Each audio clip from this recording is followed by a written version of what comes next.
Imagine só, um vírus misterioso ceifando vidas na Rússia, o carro de Putin em chamas, a Bielorrússia mobilizando milícias populares e isso é só o começo.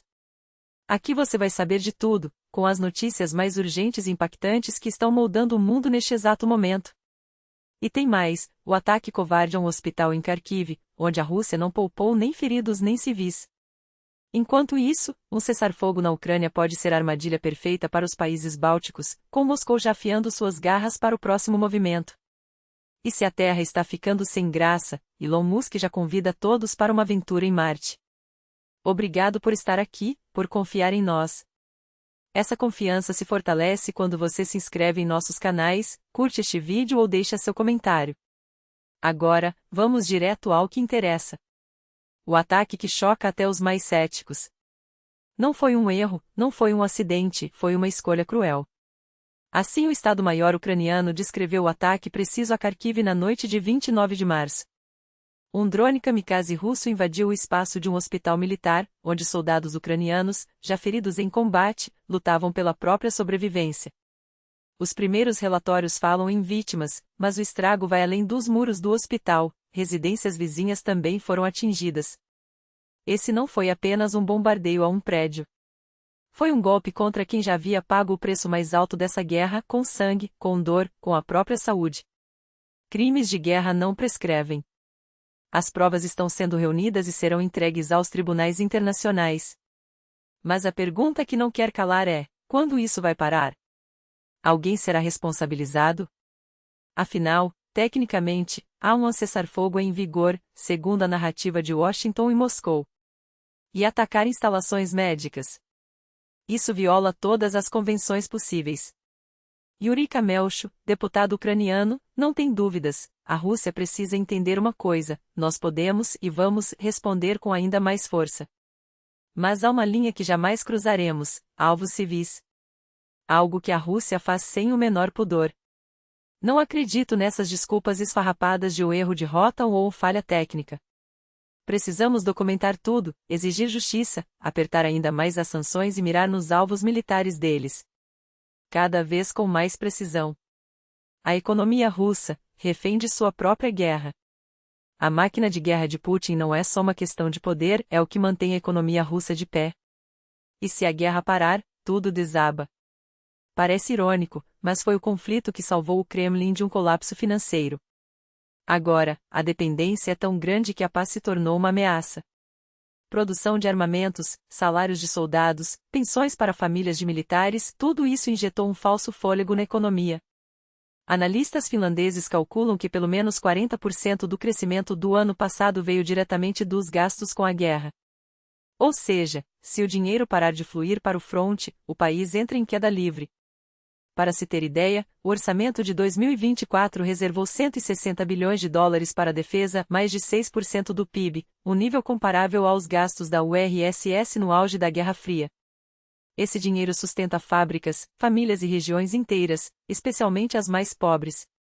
Mas há um preço: o déficit explode, o Fundo Nacional de Bem-Estar já queimou 2/3 de suas reservas desde o início do conflito. Janis Klug, especialista em Rússia do Instituto Alemão de Relações Internacionais, é categórico: se o Kremlin quiser evitar um desastre econômico, terá que manter os gastos militares nos atuais patamares por muito tempo depois do fim da guerra. Reduzi-los significaria desemprego em massa e frustração generalizada em várias regiões. O problema é que a guerra também não é infinita. As perdas de equipamentos são estratosféricas, os arsenais estão se esvaziando, e a economia já começa a rangir. Os russos ouvem falar de crescimento do PIB, mas não veem isso nos supermercados nem nas contas bancárias. Tudo vai para a máquina de guerra. Mikhailo Podolyak, assessor da presidência ucraniana, não tem ilusões: não precisamos procurar sinais de que a Rússia quer ou não quer algo. Suas ações e as declarações de figuras como Putin, Lavrov ou Peskov deixam claro: não há nenhuma intenção de encerrar essa guerra. Pelo contrário. Se Putin quiser paz de verdade, terá duas opções: continuar jogando dinheiro na guerra para evitar um colapso interno ou se preparar para uma recessão brutal. A economia de guerra é um castelo de cartas, como alertou o Financial Times. E as cartas já estão tremendo. O alerta vermelho dos países bálticos. Um cessar-fogo na Ucrânia pode não significar paz, pode ser o prelúdio de uma nova tempestade, desta vez sobre a Europa Oriental. Estônia, Letônia e Lituânia soam um alarme. Se os combates pararem, a Rússia não vai descansar. Vai se reorganizar e avançar. Em entrevista ao Financial Times, os ministros da defesa desses países foram taxativos. O Kremlin já tem planos concretos, rearmamento acelerado, aumento da produção bélica e realocação de tropas perto das fronteiras da OTAN. Segundo eles, quando o fronte ucraniano congelar, centenas de milhares de soldados russos serão deslocados para o flanco nordeste da aliança. Não se trata de uma máquina de guerra voltando para as casernas, mas sim se dirigindo a novas fronteiras. Dovilė Sakalienė, ministra da Defesa da Lituânia, é direta: não nos iludamos. Não nos enganemos achando que a Rússia vai parar depois da Ucrânia. Ela vai usar qualquer trégua para acelerar seu rearranjo militar. Já tem um exército enorme, treinado em combate real, e vão torná-lo ainda maior. Hannu Pekkur, seu colega estoniano, complementa sem rodeios: esses soldados não vão voltar para casa colher milho. Vão ficar no exército, porque ganham de 5 a 10 vezes mais do que ganhariam como civis. A estimativa é que 300 mil militares sejam realocados para novos objetivos. E os sinais já estão aí. Ainda este outono, Rússia e Bielorrússia vão realizar os exercícios Anzapada perto das fronteiras da Lituânia e Letônia com tanques, artilharia, aviões e dezenas de milhares de tropas. O cenário? Um conflito direto com a OTAN. Polônia e Romênia, no flanco leste, também estão em estado de alerta. Não querem arriscar sua segurança enviando tropas para a Ucrânia, nem mesmo como mantenedores da paz. Sabem que, se deixarem suas fronteiras desguarnecidas, podem ser o próximo alvo. Para os países bálticos, a calmaria no fronte ucraniano seria uma armadilha. Moscou usaria esse intervalo para preparar a próxima escalada. A questão agora é uma só: o Ocidente está preparado para a próxima fase dessa guerra, que pode não começar na Ucrânia, mas sim nas portas da OTAN? O mistério que está matando russos e ninguém sabe o que é. Uma doença estranha e letal está se espalhando pela Rússia, e os médicos estão perdidos. Exames não detectam nada, tratamentos não funcionam, e as vítimas caem como moscas. Em todo o país, os relatos se multiplicam: febre altíssima, fraqueza debilitante e uma tosse tão violenta que chega a expelir sangue. Começa como uma gripe comum: dores no corpo, falta de apetite, tonturas. Mas em 2 dias, o vírus derruba a pessoa. A temperatura dispara a 39 graus, a tosse é tão forte que faz chorar de dor. E então vem o pior: o sangue. O mais assustador? Os médicos não fazem ideia do que seja. Testes para Covid e influenza dão negativo. Antibióticos não surtem efeito. Pacientes passam por exames, mas os médicos não conseguem identificar nada, a causa é desconhecida, o tratamento é feito no escuro. Pacientes relatam que semanas se passam e eles não conseguem se recuperar. Alguns desenvolvem pneumonia, mas nem mesmo nos hospitais há um diagnóstico claro sobre o que está acontecendo. O que é isso? Um novo vírus mutante? Um vazamento de laboratório? Ou algo trazido de fora do país por mosquitos geneticamente modificados? Ninguém sabe. E você, tem alguma teoria?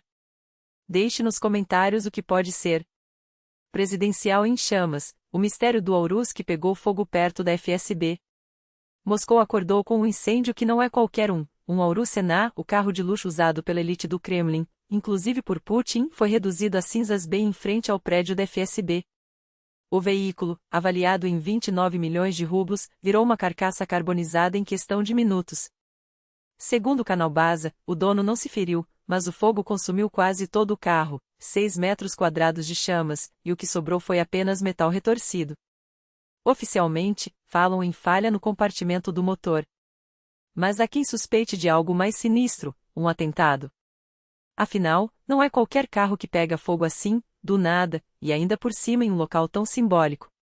O Aurus não é só um automóvel, é o símbolo do poder russo, o Rolls-Royce eslavo, projetado para transportar os homens mais poderosos do país. E agora, ele arde em pleno centro de Moscou, a poucos metros da FSB. Coincidência? Ou alguém quis mandar uma mensagem? Elon Musk quer levar a humanidade para Marte e já tem plano, e aliado. Mais uma vez, Elon Musk mira além da Terra. Desta vez, não é só sobre turistas no espaço ou colônias em Marte, é sobre mudar a humanidade para sempre. Segundo The Wall Street Journal, o bilionário já conversou com Donald Trump e fez um pedido direto: ajude-me a tornar a NASA grande novamente e a transformar Marte no novo lar da humanidade. E ele não está sozinho nessa missão. Musk teria sugerido que seu amigo, o também bilionário Jared Isaacman, que já comandou 2 missões civis ao espaço, assumisse o comando da NASA. Isaacman não é qualquer um. Em 2021, liderou a primeira missão 100% civil da SpaceX, e em 2024, foi o comandante da Polaris Dawn, onde sua equipe realizou o primeiro passeio espacial comercial da história. A pergunta que não quer calar: Musk vai mesmo? Até agora, ele se mantém em silêncio. Será que, depois de tantas promessas, vai ficar só olhando da Terra? Ou vai arriscar tudo e ser o primeiro a pisar em solo marciano? Enquanto os políticos decidem se apoiam o plano, nós ficamos com uma dúvida: quem você mandaria para Marte sem volta? Alguns nomes já vêm à mente. Deixe suas sugestões nos comentários. Avião se espatifa em casa nos Estados Unidos, tragédia evita milagre. Um pequeno avião particular, vindo de Iowa, transformou um bairro tranquilo de Brooklyn Park, em Minnesota, em um cenário de pesadelo. Sem aviso, a aeronave perdeu altitude e se chocou contra uma residência, explodindo em chamas no impacto.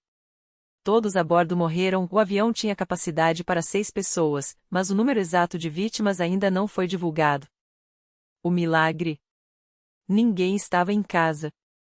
Se houvesse moradores, a tragédia seria ainda maior. Chegamos e vimos uma coluna enorme de fumaça. A casa estava completamente em chamas, mas não havia sinais do avião por perto. Só quando os bombeiros começaram a apagar o fogo é que encontraram os destroços dentro das paredes, relatou Sean Conway, chefe dos bombeiros locais. As equipes conseguiram controlar o incêndio antes que se espalhasse para as casas vizinhas. O governador de Minnesota já agradeceu a rápida resposta das equipes de emergência. Mas a pergunta permanece: o que fez aquele avião cair? Falha mecânica? Erro do piloto? Ou algo que ninguém está esperando? A investigação segue em andamento. Belarus arma milícia civil, preparando para quê? As autoridades de Minsk anunciaram a criação do primeiro batalhão de milícia popular no distrito de Outubro. O grupo deve começar a operar até o final de setembro, com a missão oficial de manter a ordem pública.